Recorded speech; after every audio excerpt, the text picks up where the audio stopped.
In part one, I made a statement. Unprepared car buyers become victims of many car dealers' selling tactics. That statement pertains to the problem of the buyer. Now, I'd like to make a second statement, which relates to the car buyer's solution to this problem. Informed and prepared car buyers can save big dollars negotiating. This part will deal with the solution. This information is intended to provide the general public with a better understanding of the procedures used by many of the turnover car dealerships. Remember, in the problem, the salesman depends on a tactic which consists of a sequence of events designed to confound and confuse, bewitch and bewilder, enchant and entrance you. The key word here is preparedness. Now let's review what happened to Andy and Joan in the earlier scene. After they signed the contract, they found that they were paying much more for their car than they thought they were. At one point, Joan suggested they should walk out of the sales office. Had Andy agreed, the salesman would have lost control. As it was, the salesman kept control and kept them in the office.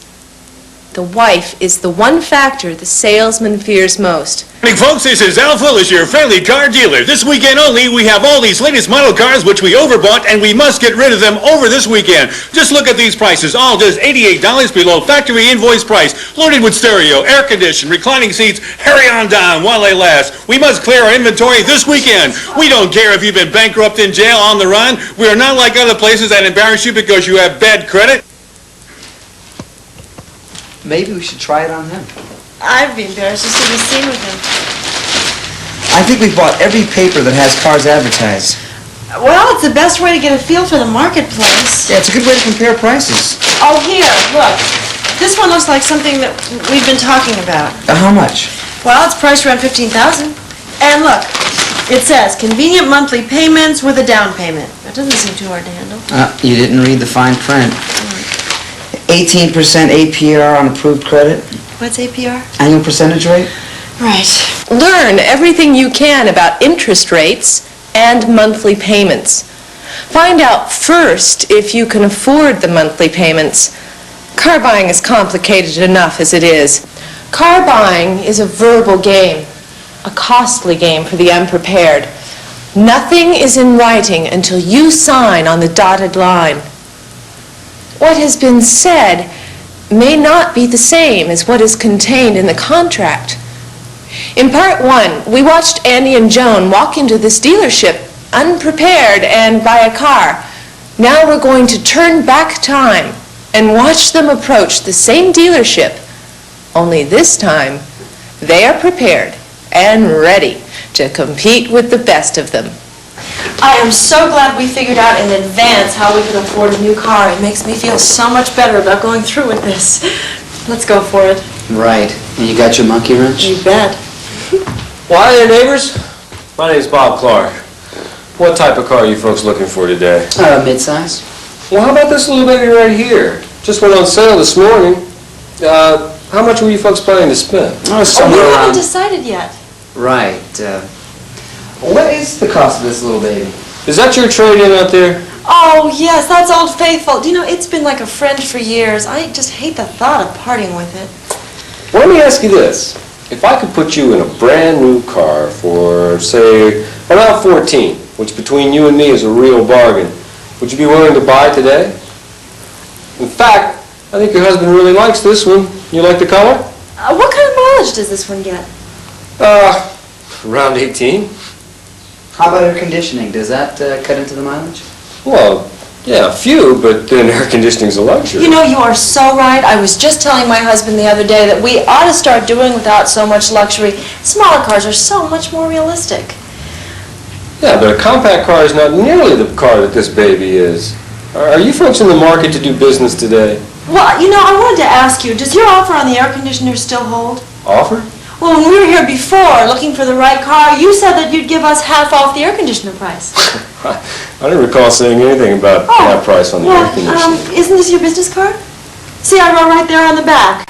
Exactly what you said. Air, half price, $500. Well, I'm sure we can work something out. Something? You mean half price, don't you? I'll tell you what, you buy the car today and you'll get the air conditioner for half price. Why don't we take the little baby for a spin? No, I remember what Ryan's like. Don't you, Joan? Yeah, the back seat wasn't very roomy, and frankly, I wasn't really impressed with it on the road. You know, maybe we should get a smaller car. It's less expensive. It's got better mileage. I've checked the trunk and under the hood. Look, I'll tell you what. That's my trade-in out by the curb. Now, we need to get $3,750 for our trade-in. You sell us this new car at $13,000, and the air conditioning at half price. Now, that's another $500, making it $13,500. And we'll drive it off the lot right now. Well, let's go take a look at your trade and see what the boss has to say. Okay. Sometimes I can't even add 2 and 2 together. I know what you mean. Okay, let's see, $37.50 for your trade. I'm going to be honest with you folks. The make of your car, it's just not selling. And the boss is probably not going to want to buy it. Really? I just saw one on the lot the other day advertised for $4,500. $4,500. Now, let me put the pencil to this. Okay, so you're going to buy our car for $13,500 plus $500 for the air conditioning. That's including air conditioning. Oh, okay, so it's $13,500 for the car. Let me ask you this, how are you going to pay for this? Cash or a check? We'll need to find some way to finance it. Okay. Well, in that case, I'll need for you to fill out this for credit purposes. Well, Mrs. Smith, let me ask you, do you have any children? Oh, no, we're both too busy with our jobs. And, we offered $13,000, not $13,500. Oh, yeah, I see what you mean. Oh, yeah. Well, I'm kind of new at this, and mistakes are easily made at this point in the negotiations, but I'm learning the secret. Secret? Yep, the secret to success in my business is to work hard for the customer, especially families like yourself. I imagine you're buying your house? Oh, yes, that's why we both have to work. You should both be very proud of your accomplishments and with your choice of a new car. I think that'll do it. Okay, let me see. Look, I'm going to be honest with you right here and now, folks. The price of this car, I wouldn't count too heavily on a discount. The boss's son bought one just last month, and he only got about $100 off. But, hey, that's what I'm here for, to work hard for you. If we get what we want on our trade-in, I think we can do business. Well, again, let me be honest, Mr. Smith. I don't think I can get what you want exactly. And even if I could, it'd still leave a pretty heavy balance to pay. Let me run this next door, and I'll return shortly. Don't go away. You're doing fine. Just keep throwing those monkey wrenches whenever things are going too smooth for him. It's getting exciting. I like the way you keep insisting on the amount of the trade-in. My hunch is Bobby, old boy, is getting heavy instructions in the other room on how to close us. You got something? Yes, sir. Are they today buyers? I think so. You think so?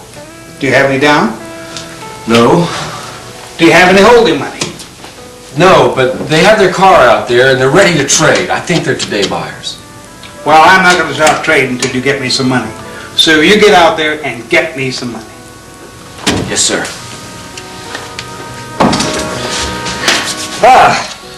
I'm sorry, folks, but the boss says he's going to have to see some cash before he'll go to the task of checking your credit. It's a company policy. Well, here's 20. I don't think he's going to consider that earnest money. Oh, well, how much are you talking about? 200 or 300. Oh, well, in that case. 1, 2, 3, 4, 5, 6, 7, 8, 9, 10. Will that be enough? Fine. Oh, look, but don't touch. Right.